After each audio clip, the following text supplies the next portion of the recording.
It may be a UFO and there may be some sandstorm in the back, but you know what it isn't? Beyond the evidence room.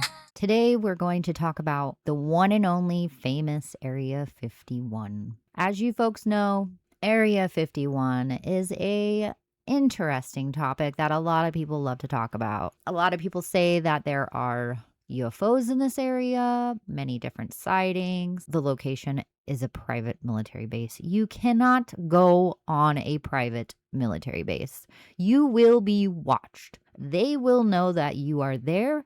They will know that you are coming. So be respectful if you plan on making a trip out there. I found this really fascinating because this was actually on the structures. It's a monitor. Current readings for Rachel. And that's where you're at, is Rachel, Nevada. So it shows the entire area of the map in Rachel, Nevada. So this is a community environmental monitoring program. The Desert Research Institution, Nevada Systems of Higher Education, the network located in Nevada, Utah, and California. Anybody can go up to this. This is public information. So you can see this. The day where I went out there was a nice day. It also explains what environmental monitoring does. It just keeps track. And this is what the desert looks like.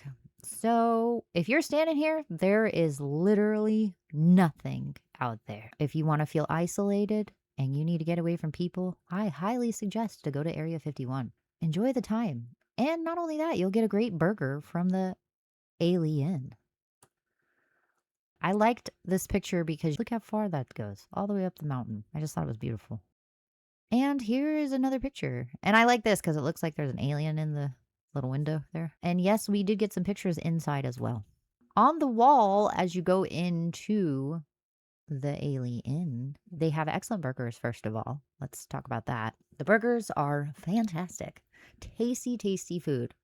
Fortunately for them, Rachel, Nevada is pretty close to Las Vegas. A lot of the people that work there are actually flown out from the airport in Las Vegas to go to the specific location. And then, they'll get a lunch or a snack. So sometimes you will see people who are working on the base that do visit. These are some of the celebrities that have been to the Alien Inn, have checked out this location. It is highly popular, probably one of the most popular places I've ever been. Because people are interested in aliens. They always have been. And this is behind the bar. So it is tradition to hang some form of bill. You can sign your name on it and they'll hang it up for you. And they got a lot of booze in the back. However, if you just decide that you would like to consume alcohol in the desert, make sure you drink water. I really, really like this picture. Because it actually shows evidence of flying saucers, or what we call UAPs now. Currently, they were identified as UFOs back in the day, unidentified flying objects. Now they have changed the name. However, I still call them UFOs. So you can see in some of the pictures, and these are some of the most famous pictures. So if you see them coming out with new stuff, I'm telling you, they already had this. Everything they're bringing out to Congress, they have already had.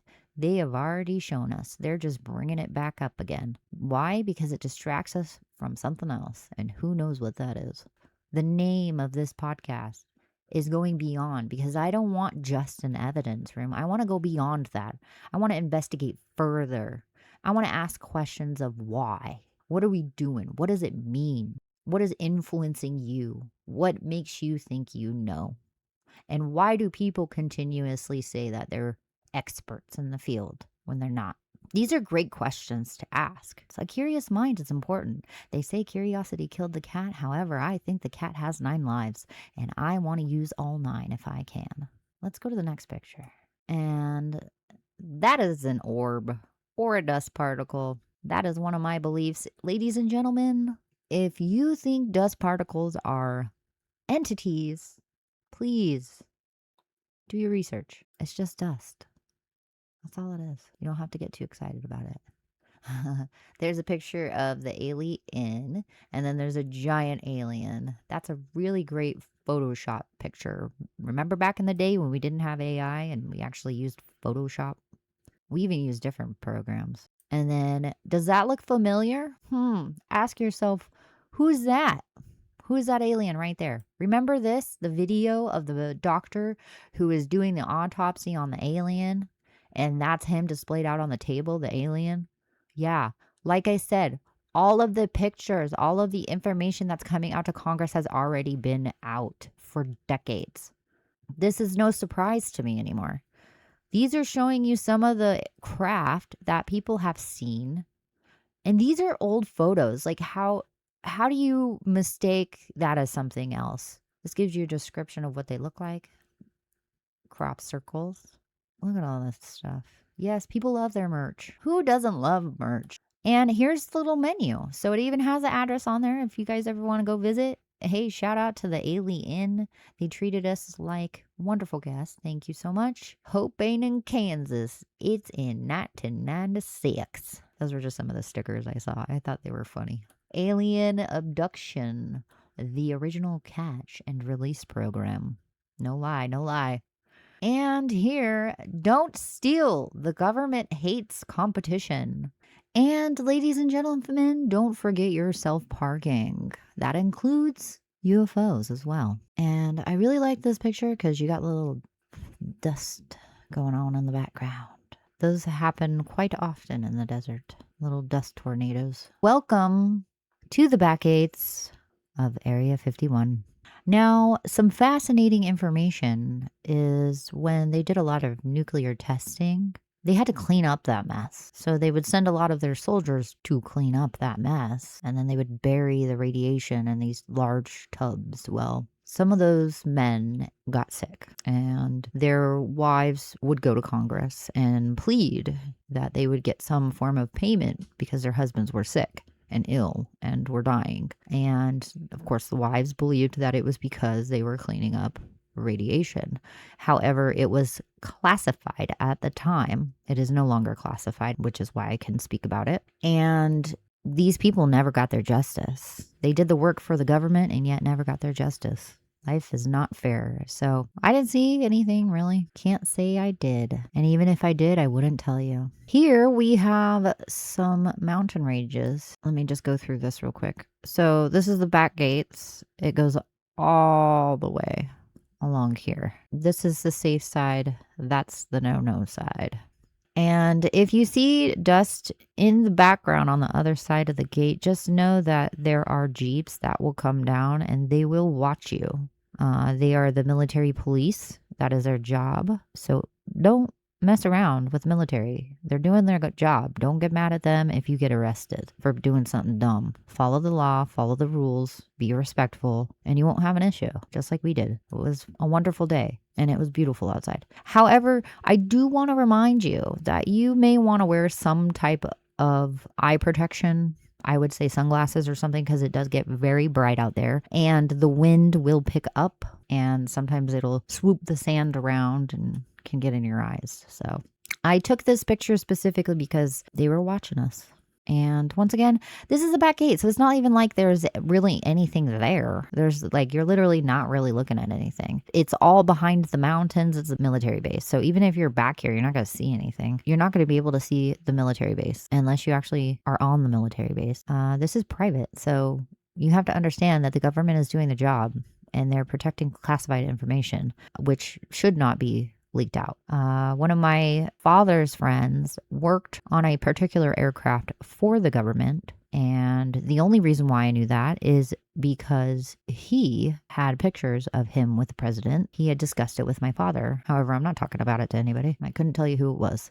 Here was really interesting because there was many different fragments of different types of rock sediment. And I thought that was really fascinating because I've never seen such dark colored fragments of rock before. I've been to the desert before, but I thought this was really interesting because it almost looked like coal, but we weren't around a campfire or anything. We were literally out in the middle of the desert. And then they had these sort of rods that were... They were like iron rods and they were kind of thin like this stick right here, but they were everywhere. And I don't know if they were sensors. Who knows? Who knows what they had out there? But see, there's like bits and pieces and this is like something leading into there and it looks like it's on a wire. These are pictures that I took because I was like, what is this? And they could have been just, I don't know, plants that I've never seen before, but they had like these weird, like metallic looking things, almost like the barbed wire fence got cut. And then these are just the things that are left over. I do have an interesting story regarding Area 51. Before we even went out there, we got visited and then we did a podcast. One of the group leaders had mentioned that he had known a gentleman who worked in one of the labs in Los Angeles and he was going to meet us at Area 51. I could say that the head group leader, I felt I could trust his honesty. I even heard him over the phone with him at one point and they were saying, yes, we're going to come down, him and his son. However, the night before they were going to go, and we had planned this trip for weeks on end, he called. The gentleman from Los Angeles called and said his son was in the hospital and gotten severely ill the day before Area 51. Okay, that's a little curious to me. So, of course, he didn't go because he was in the hospital with his son, and we just went, Our decision was this was a directive by him that he had suggested, is to collect soil samples, et cetera, and do different things. And we did. And then we mailed those off and somehow that got lost in the mail. However, who knows? It was strange at the time, though, I do have to admit. Very mysterious things happen in the desert.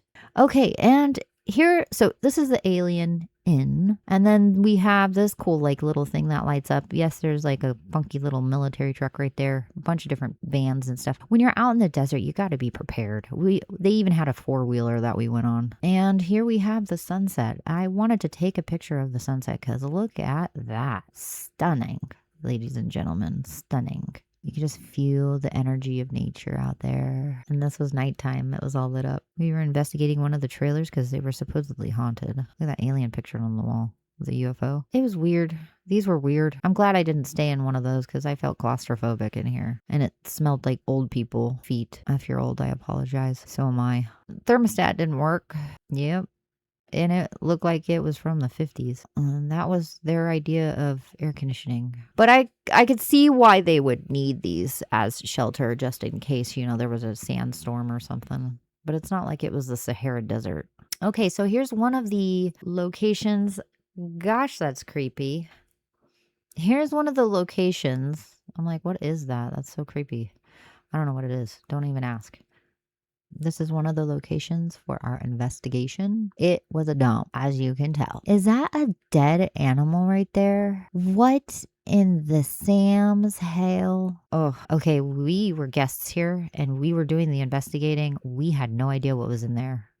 So here we go, more. And the layout of the house. This was 2 stories. There was some whole story that one of the houses had like burned down. Everybody left everything there and it was just trashed. A lot of drug use. Like, look at that. The filth. Oh, that's so much better. Breath of fresh air. So this was the next morning. Beautiful morning. Now, when I was there, I got barely any sleep because you're sleeping out in the desert and it's like so uncomfortable. I even woke up with a cockroach in my sleeping bag. Disgusting. It was dead. However, it was gross. And here was the drive. I thought the mountain looked like a volcano, so I took a picture. And then this was a dirt road that went in, back up in there. Look at that. And yes, this is one of the things you got to be careful about with being out in the desert too, is you do get wild cattle, wild horses crossing the road, and they will have what's called cattle runs in the middle of the street. So the cattle run will go across the street and it's to prevent the cattle from going in there. More wild cattle. And then I found this really fascinating. Look at these old mines and an old house back there too. Super creepy. If you've ever been in a mine before, it's actually really dark, like very dark. I'll have to show you pictures of our mining expeditions. Let's remember, you're going through California to Nevada unless you're coming the other way. And then I believe up on the other side of those hills was Yosemite, way over there. It's like Minecraft, going through different biomes. You can tell here that there was a fire here, and it almost looks like in the background there was still a bunch of smoke going on. And then you have this huge river or pond or something. You're like, where the heck is that? I have no idea. Couldn't tell you. I had a fire rip through there, and then you can tell all the young trees here. Mono Lake. Okay, so that picture back there was Mono Lake. Here it is. That is Mono Lake. And there we have it, folks. I hope you enjoyed this one with me. I hope it was a fascinating story. Just remember to always ask questions. If you're ever curious, never stop questioning. What are they doing out there? And why was the Area 51 such a secret? Why do they want us not to know? Are they hiding something? Did they create something? Or did something come here? We'll find out on the next one. Or maybe we won't. Who knows? Thank you for watching Beyond the Evidence Room. Don't forget to like and subscribe.